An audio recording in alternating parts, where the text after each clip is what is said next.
This is the countryside of the county of East Anglia on the east central seacoast of England. It is a quiet land of thatched-roofed houses and farms, coastal marshes and fishing villages. Near the town of Woodbridge is the Rendlesham Forest, 10,000 acres of Scotch and Corsican pine, forested by the British government.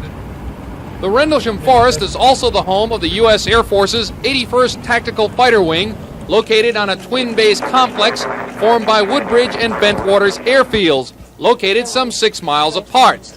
The 81st flies some 150 A-10 tank buster aircraft. 4 years ago, however, the area adjacent to the Woodbridge-Bentwaters complex was the site of what witnesses say was an astounding event, seemingly taken from science fiction. They claimed that the Rendlesham Forest was the landing site of an unidentified flying object, a UFO.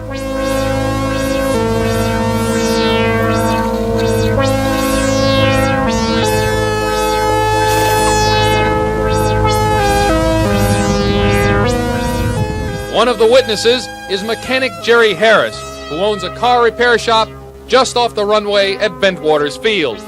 I suppose it must have been there, as far as I know, for 3/4 of an hour. Must be something like that. And all of a sudden, I blinked and it was gone.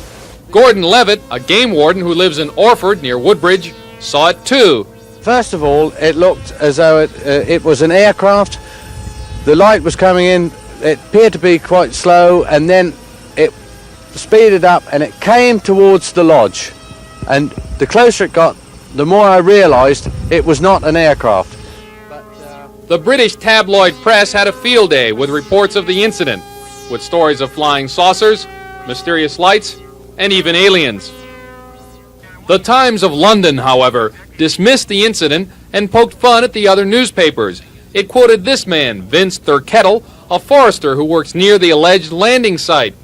Thurkettle told CNN that the UFO was merely a beam of light from the nearby Orford Lighthouse. But if you didn't know it was a lighthouse, if you thought it was something small, maybe 2-3 meters across, pulsing white in the forest, yes, it looks as if it's within the trees, and it does appear to light up the trees as well.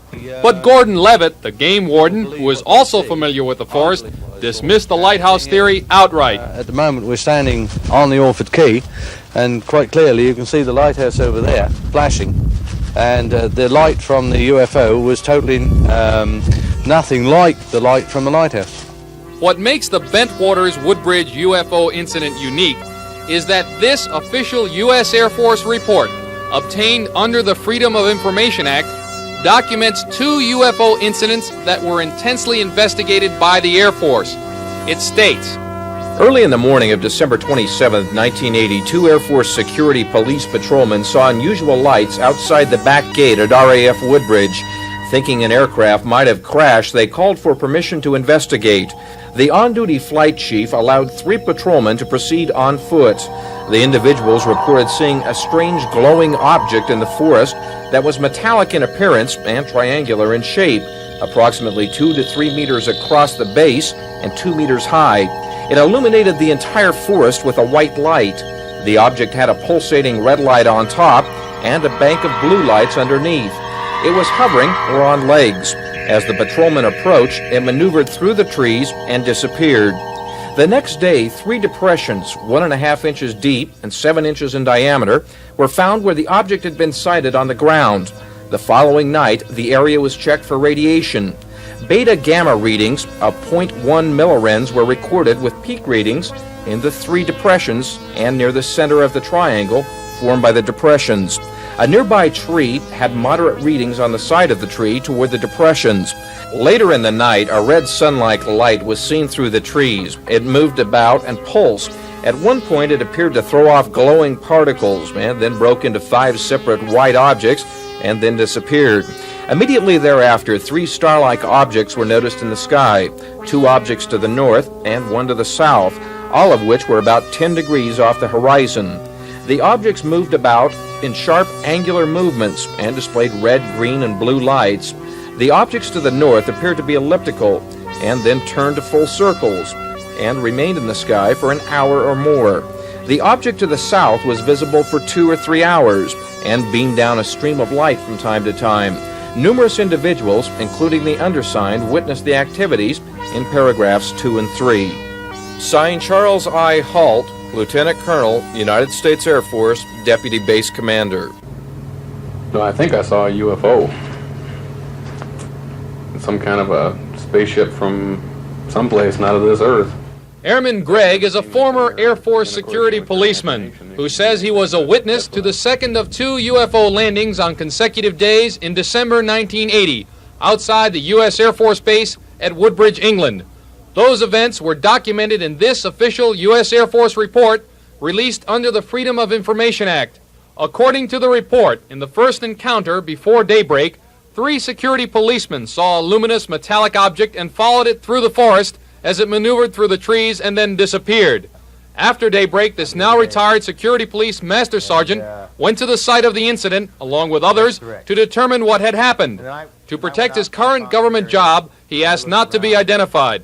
And in the approximate location of this alleged craft landing in the wooded area, I found what appeared to be 3 depressions in the ground.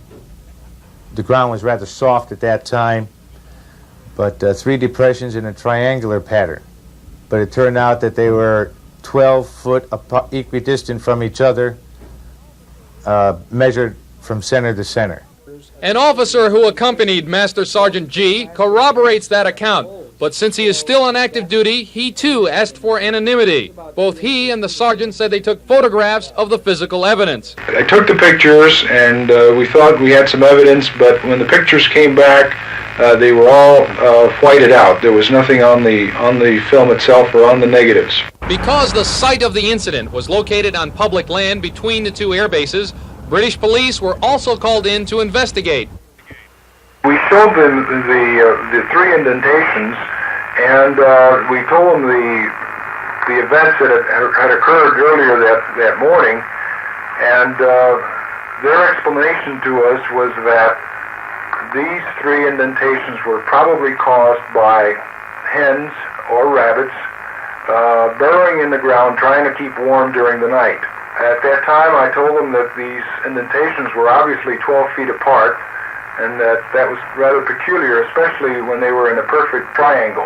Their reply back to us was that since UFOs didn't exist, they would put on their report that they were animals that had made these indentations and nothing else. According to Air Force sources, the Deputy Base Commander, Lieutenant Colonel Charles I. Halt, later the author of the only known written account of the UFO events, advised a heightened state of surveillance in case the UFO returned. The following night, a 4-man perimeter patrol near the back gate at Woodbridge saw the UFO again. Airman Gregg was a member of that patrol. We were about halfway into the shift, I guess, when we noticed some lights in the sky that didn't seem to follow any pattern of any aircraft that we'd seen. And we watched them for a while and they disappeared, and the next thing what we saw was the lights in a forest, in a clearing. It was off the end of the runway, and we called Central Security Control to tell them that we'd like to go investigate it, and they gave us permission to go ahead and go on out. As we got in there, we could see into the clearing and see a series of lights in there surrounded by like a ground fog. It was kind of common in the area, so we didn't really think too much of it. And we decided to go a little bit closer to see what we could find out. And when we got closer, we began to feel the hair on your arms and the back of your neck and your head, under your head even, stand on end. It's like there was a real big static charge in the air. Let me ask, were you armed at the time? Yes. What kind of a weapon were you carrying? M16. Did you load the weapon at any time? Yes, I did. I loaded it and put it on semi-automatic. We didn't know what we were encountering, and we knew it was something that was totally beyond our realm of experience. We'd never experienced anything like this before. And about that time, we decided that we better get the heck out of there because we were getting a little too scared. And we took off at a run and went back to our vehicle. As they reached their patrol truck, he says there were about half a dozen vehicles and about 30 men strung out along the roadside. Among the first to arrive was Deputy Base Commander Lieutenant Colonel Charles I. Halt and a 3-man team. One of them is this sergeant. He is still on active duty and asked to have his identity concealed. Right now, I do believe that UFOs exist. Up until that point, I've been skeptical. Now I believe there may have been someone else there. Although the Air Force contends that there is no audiovisual evidence of the Bentwaters incidents, CNN has obtained a tape recording made by Lieutenant Colonel Halt during one of the encounters. The 20-minute tape covers segments of events over a 7-hour period. Colonel Halt and his team started searching for the object and found what they thought was the same UFO landing site reported a day or so earlier.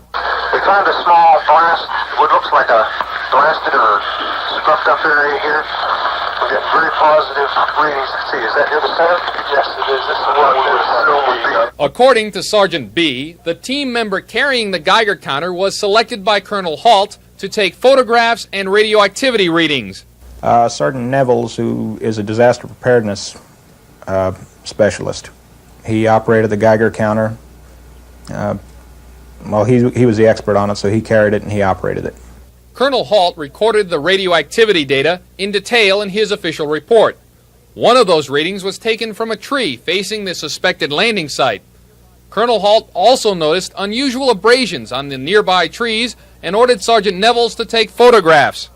So there's other trees here that are damaged in similar fashion? Yes, so often they go toward the center of the landing. Okay, why don't you take a picture of that and remember your picture, and you got to be writing this down. It's going to be on the tape. Right. Got a tape measure with you? This is the picture. Your first picture will be at the first tree.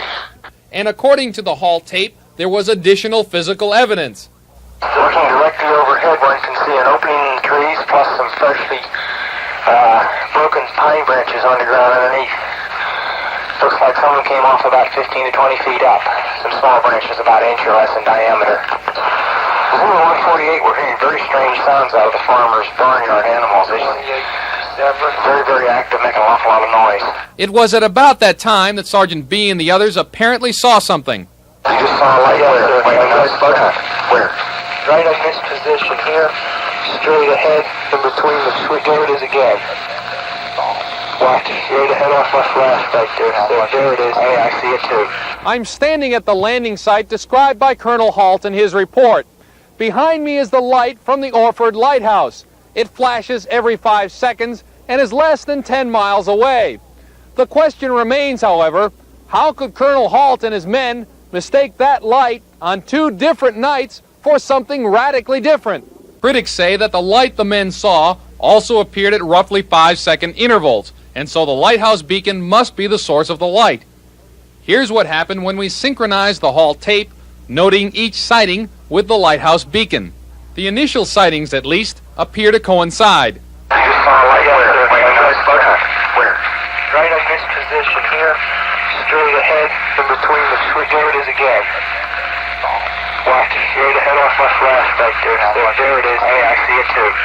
What is it? We don't know, sir. So you can I get some of it? Yeah, it's a strange, small red light. You'll see out maybe a quarter to half mile, maybe further out. I'll switch off. The light is gone now. It was approximately 120 degrees from the site. Is it back again? Yes, sir. We asked Sergeant B if he and the others could have been mistaken. I've never once seen a lighthouse that moved. And this object moved because we followed it. Under no way could that be the Orford Lighthouse. It's moved to the right. Yeah. Off to the right. Strange. Oh, wait, why do you left? Let's approach to the edge of the woods up there. Can you undo without lights? Let's do it carefully. Come on. Okay, we're looking at the thing. We're probably about 200 to 300 yards away. It looks like an eye winking at you. It's still moving from side to side. And when you put the star scope on it, it sort of has a hollow center, a dark center. It's like a pupil of an eye looking at you and winking. And the flash is so bright to the star scope that it almost burns your eye. Later, Colonel Halt and his men are recorded observing other objects. His report describes a red sun-like light that threw off glowing particles and broke up into 5 separate white objects. Immediately after, they noticed another object in the sky. It's moving out fast. This one on the right's heading away too. Yeah, go heading north. Okay, here he comes from the south. He's coming toward us now. Now we're observing what appears to be a beam coming down to the ground. This is unreal. On the Halt tape, he and others continued to observe the objects for several hours, and Halt noted it in his report. Colonel Halt would not comment officially to CNN about these strange incidents. My first impression is that I thought they were children. because my mind wouldn't accept what I was seeing. I thought they were children in snowsuits. Larry Warren says he's willing to risk ridicule to tell about his encounter with what he says appeared to be alien beings. Larry Warren is today a sales representative for a medical company, living and working in a typical suburban community. But a little over 4 years ago, as an enlisted man in the U.S. Air Force, he claims he had a most untypical experience when he came face to face with something he admits he has trouble describing. Warren was assigned to security at the Bentwaters Woodbridge Air Force Base complex in England. He says he was a witness to the second of 2 UFO encounters on succeeding days in the forest separating the 2 bases. And CNN has found, except for Warren's description of the alien beings, others who were there who have given strikingly similar accounts of the UFOs. Well, it was predominantly, it looked like a fire at first. That's what we thought it was. So it was more like a red or reddish-orange color, but it had other colors moving around in it. We saw flying objects containing maybe other people or another life form. There were a number of different phenomena seen. A triangular luminous flying object with a red light on top and a series of blue lights underneath. A circular translucent ground-hugging disc. Various lights moving erratically about the night sky, one of which occasionally beamed a shaft of white light downward, and a luminous pulsating red-orange sphere. Didn't look solid at all. It just looked like a self-admitted, piece of light. It was just odd. It seemed like it was no sooner there that it blew up. Not outward or upward, it just blew down with all these sparkles and different colors of light. Indescribable, because it's beyond me how this happened. We weren't injured by it, and I was very close, and it changed, and that was the weirdest thing about it. It changed into the ship that people had seen earlier. The 3 cops had followed out there. Warren's description of the transformed object appears to match what 3 airmen reportedly saw at the same location the night before. But Warren's story takes an even stranger twist. At that point, we saw people, or whatever you want to call them, coming out. They didn't come out. There were no doors or anything on this ship. These things moved out. There were 3 of them, and they were covered with, they had light around them. And they came out, they stood there, and they actually floated to make it more complicated. Beings, exactly. No threatening motions were made at us by them. They didn't communicate with me at all. Our base commander was there. Who was your base commander? Lieutenant Colonel Gordon Williams. The official Air Force response is that Williams, now a general, did not witness the alleged incident. CNN has contacted 2 airmen who Warren says were present that night. Both say that something happened, but neither confirm nor deny Warren's story. A non-commissioned officer who helped conduct a subsequent investigation of one of the reported landing sites says his superiors seem to have little interest in pursuing it.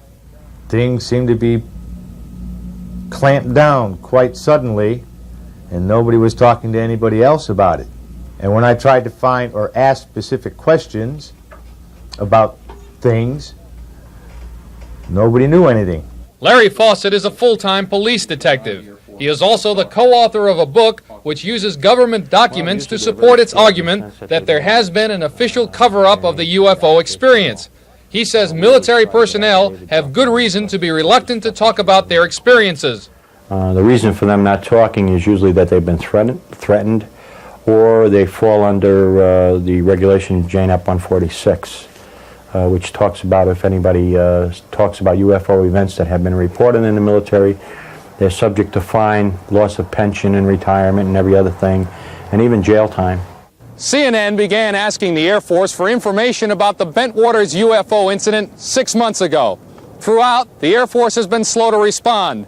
And when it did reply, the answer was usually, quote, unknown, end quote, or in some cases apparently misleading. For example, when CNN asked, are there any photographs, tape recordings, videotapes, drawings, or descriptions of any kind in Air Force files, the official U.S. Air Force reply was, quote, there was no audiovisual documentation done, end quote. However, as we reported earlier in this series, there was an audio tape made during the second of 2 UFO encounters. CNN has also found an officer who says he drove the base commander to a waiting airplane to deliver what he was told was a motion picture film of one of the UFOs. we drove out, and I asked him what was in the film. He said, "This is and we actually have the picture of the UFO here." And he got off the Jeep, went to the aircraft, handed the film to the pilot, the canopy closed, and the aircraft took off. I asked him where it was headed, and he said, Germany. Larry Fawcett says he thinks the Air Force could be involved in a cover-up. Number one, they've been telling the public for 30 years there's no such thing as UFOs. How can they reverse themselves now and say there is, and they've been lying and covering it up? If it is a cover-up, then the American public may never know what those airmen saw at Bentwaters in 1980. If they were merely Keystone cops who were hallucinating, as one critic suggests, then what are the national security implications of those same airmen guarding a strategically important airbase where nuclear weapons are reportedly stored? If they weren't hallucinating, then what are the implications of what they actually did see? When CNN recently asked the Air Force about the possible existence of movie film of the Bentwaters UFO, the official Air Force response was, the United States Air Force stopped investigating UFOs in 1969. This is Chuck DeCaro, CNN Special Assignments.